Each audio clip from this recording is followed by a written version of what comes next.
Anglican church of India की सचिव मधुलिका जॉयसे ने एक पत्रकार वार्ता के माध्यम से CNI church of north India पर गंभीर आरोप लगाए हैं। पिछले दिनों पकड़े गए ईओडब्ल्यू की कार्रवाई में बिशप पीसी सिंह पर भी मधुलिका एवं उनकी संस्था के द्वारा आरोप लगाए गए हैं। उन्होंने बताया कि पीसी सिंह द्वारा धर्मांतरण गलत तरीके से कराया जाता था। वही सीएनआई संस्था पीसी सिंह के माध्यम से पैसों के दम पर धर्मांतरण कराती थी।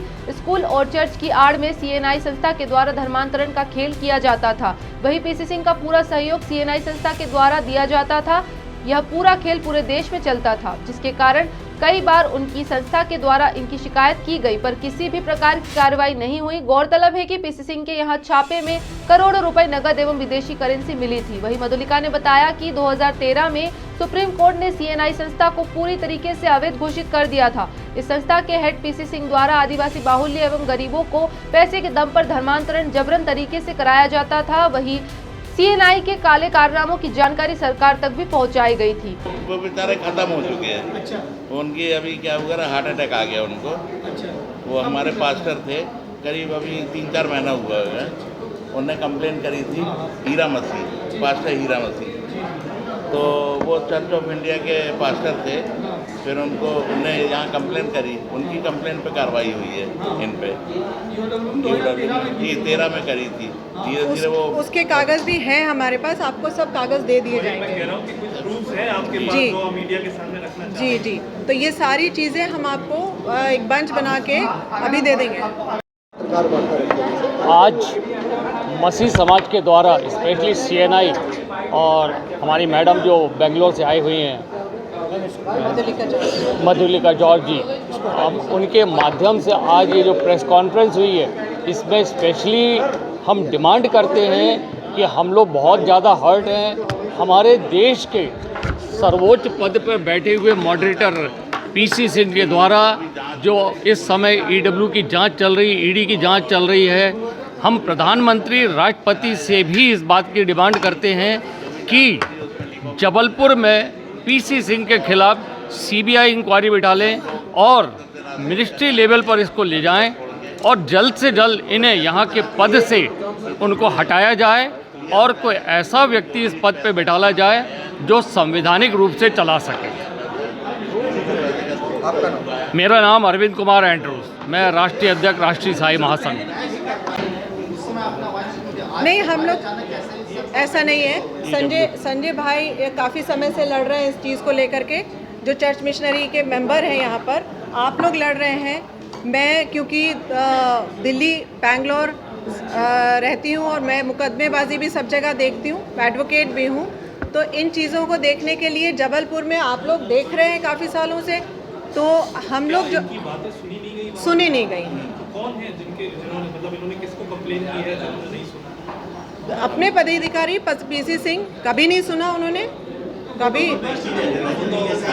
कई बार हमने रेवेन्यू डिपार्टमेंट में भी किया कि जो चर्चेस हैं और उनके स्कूल कॉलेजेस हैं वो सही ढंग से चलाए जाए, सरकार उस पर निगाह करे, हमारी जो आवाज़ है उसको सुना जाए, क्योंकि इस आड़ में कन्वर्जन भी हो रहा है। बहुत बड़ी तादाद में कन्वर्जन का मामला उठाया था मैंने, पंजाब में भी उठाया कि चर्च ऑफ नॉर्थ इंडिया जब सभी जगह पर काम कर रही है, सभी चर्चों को रिप्रेजेंट कर रही है, हमें भी कर रही है, तो हमारी भावनाओं को आहत करते हुए वो इन चीज़ों को आगे आके क्यों नहीं रोक रहे हैं, हमारे नाम को बदनाम क्यों कर रहे हैं। चर्च ऑफ इंडिया क्यों, चर्च ऑफ नॉर्थ इंडिया किसी भी चीज़ का मालिक नहीं है। सारे सेक्ट्स अपनी अपनी चीज़ों के मालिक हैं। ट्रिगर तो कर रहे, तभी तो एक्शन हुआ है। नहीं, देखिए आप यहाँ पर दो चीज़ मिसकॉन्सेप्शन कर रहे हैं। इसमें एक चीज़ है कि चर्च ऑफ नॉर्थ इंडिया को हम सबों ने मिलके बनाया, समझ रहे हैं। जब बनाएंगे तो किसी चीज़ को उसके लिए फॉलो करना पड़ेगा, और वो फॉलो नहीं करेंगे तो उसके लिए जब हम आपस में बातचीत करते सिचुएशन आई, तो हम लोग ने 1984 से हम लोग ने मुकदमे शुरू कर दिए, क्योंकि कब्ज़ा नहीं छोड़ते हैं, गुंडाई करते हैं हम लोगों के साथ में।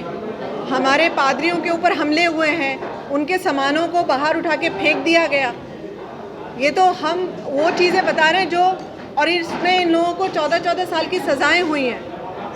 तो ये आपसी मुकदमे भी चले हैं, ऐसा नहीं है कि मुकदमे नहीं चले हैं। उन सारी चीज़ों के मैं आपके पास में ये सब प्रूफ्स लेके आई हूँ, ये पूरे प्रूफ्स हैं कि मैं आपको दूँ। मैं पारिवारिक तौर से यहाँ नहीं आई हूँ, मैं संस्था की तरफ से आई हूँ। मैं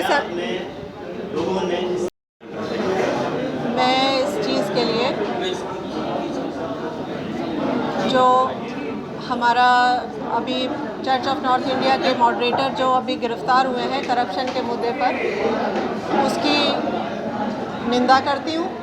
और जो church of India Pakistan Burma and Ceylon Anglican church है, उसकी सेक्रेटरी होने के नाते मैं ये कहना चाहती हूँ कि हमारे चर्चों के जो मसले हैं सरकार के अंतर्गत, और उन मसलों को जो करप्शन के मसले हैं उनको सुना जाए, सरकार उनको सुने, उनकी तरफ ध्यान दे और चर्च ऑफ नॉर्थ इंडिया के ये करप्शन को बंद करे। क्योंकि चर्च ऑफ नॉर्थ इंडिया 2013 में डिफंक कर दी गई, उसको इलीगल कह दिया गया। चर्च ऑफ नॉर्थ इंडिया का जो एक तरह से वजूद है वो इलीगल कह दिया सुप्रीम कोर्ट ने। अगर आप उसे सुप्रीम कोर्ट के ऑर्डर को पढ़ेंगे तो सुप्रीम कोर्ट के ऑर्डर में इन्होंने रिव्यू भी डाली, वो रिव्यू भी इनकी खारिज हुई। तो चर्च ऑफ नॉर्थ इंडिया के बहुत सारी ऐसी पूरे भारतवर्ष में बहुत करप्शन के मामले हैं जिनको अभी खोलना बाकी है। और इन चीज़ों को देखते हुए अगर हम सिर्फ जबलपुर की बात करें, क्योंकि जबलपुर में जो हमारे भाई लोग क्रिश्चियन मेंबर्स हैं, जो चर्च के मेंबर्स हैं, वो ये कह रहे हैं कि यहाँ पर स्कूल में टीचर्स को 5-5 महीने से सैलरीज नहीं मिली है और बिशप के घर से करोड़ों रुपए बरामद हो रहे हैं। तो ये लोग इस बात से आहत हैं, बहुत आहत है, बहुत हर्ट है। अगर आप मैं आप लोगों से कहूँगी कि एक बार आप इनसे पूछें कि ये लोग कंप्लेंट्स करते हैं, इनकी कंप्लेंट्स सुनी नहीं जाती हैं। इन्होंने सोसाइटी रजिस्ट्रार, डीएम, कलेक्टर सब जगह एप्लीकेशंस दी हैं, उन एप्लीकेशंस को सुना नहीं जाता है। इनके मिशन कंपाउंड को बेचने की तैयारी रहती है कि यहाँ पर कोई बेच दो, दुकानें बना दो, ये कर दो। इनके बच्चे कहाँ जाएंगे ये बताइए? कोर्ट में गए मैं मुकदमे ना, मैंने बताया आपको दिल्ली हाई कोर्ट चल रहा है मुकदमा एक, तो वो सारे पूरे भारतवर्ष की ज़मीनों को लेके, चर्चों को लेकर के और जितने भी हमारे स्कूल कॉलेज हैं उनको लेकर के चल रहा है मुकदमा एक। तो वो 99 से चल रहा है उसको, क्योंकि उसमें इन्होंने आज तक कोई तथ्य पेश नहीं किए। सरकार से हम मांगते हैं कि जांच करें और ईमानदारी से जांच करवाएं। जितने भी उनके अधिकारी हैं ईमानदारी से करें, मैनिपुलेशन ना हो उसमें। सीबीआई हो, ईडी हो, सब इनके एक एक पदाधिकारी, जितने सीनेट के पदाधिकारी हैं, अगर आप उनसे पूछें जो ठीक है वो ठीक है, जो गलत हैं उनकी पूछताछ करें। जिनके खिलाफ मुकदमे दर्ज हैं, जिनके खिलाफ हमने मुकदमे दर्ज कराए हैं, जिनकी कंप्लेंट्स हमने दी हुई हैं, हमने पूरे भारतवर्ष में एफआईआर्स कराई हैं। 150 एफआईआर्स हम लोग ने कराई हैं, जिसमें आपके बाकी मेंबर्स भी हैं चर्च के और सदस्य हैं, ठीक है ना। आज भी हम आप लोगों के माध्यम से बोलना मांगते हैं। मेरा कुछ झेलना पड़ा है इस समय में, और सरकार आपकी आवाज़ को सुन रही नहीं है, क्या वजह है, क्यों नहीं सुन पा रही? ये तो हम नहीं बता पाएंगे इस चीज़ को। आप अभी लगातार ये चीज़ें 3 बार कि सुन नहीं रही, क्यों नहीं सुन रही? इसके पहले वो बिशप पीटर बलदेव जो अरेस्ट हुए थे, गैंगस्टर है। मैं आपको एक बात बताती हूँ। पीटर बलदेव जी के ऊपर अगर आपने मेरे से पूछा तो मैंने एक बहुत बड़ी, मैंने 2 एफआईआर कराई हैं। एक एफआईआर पीपी हाबिल के खिलाफ कानपुर में कराई, एक एफआईआर मैंने गोरखपुर में जेके लाल के खिलाफ कराई, एक एफआईआर मैंने इलाहाबाद प्रयागराज में कराई, जिसमें चर्च ऑफ नॉर्थ इंडिया के 7 सदस्य जिन्होंने करप्शन किया, उसमें एफआर उन्होंने लगवा ली पैसे देके। आईओ ने मुझसे पैसे मांगे, मैंने कहा जब आपके पास फैक्ट्स हैं तो आप उस पर क्यों नहीं चलते हैं। मैं होम मिनिस्टर से मिली लखनऊ में, आज भी जितेंद्र कुमार लाल गोरखपुर के principal saint Andrews degree college जो अभी रिटायर हुए हैं, 2017 में मुकदमा पंजीकृत हुआ। सोसाइटी फॉर्म एंड चिट्स ने ये कहा कि ये जितेंद्र कुमार लाल ने कूट रचित दस्तावेज तैयार करके सोसाइटी में अपना नाम चर्च ऑफ नॉर्थ इंडिया जोड़ लिया और अपने आप को सचिव घोषित कर लिया। हमने जब उसके लिए रिपोर्ट लिखवाई, उसके NBW इशूड हैं, I can show you in my mobile. NBW court से इशूड हैं, पकड़े नहीं जा रहे हैं, जांच नहीं हो रही है, करप्शन का मुकदमा चल रहा है, पुलिस करप्शन के मुकदमे में गिरफ्तारी नहीं कर रही है। एक प्रिंसिपल की कितनी सैलरी होती है आपको पता होगा। आज उनके पास में 200 करोड़ की प्रॉपर्टी है।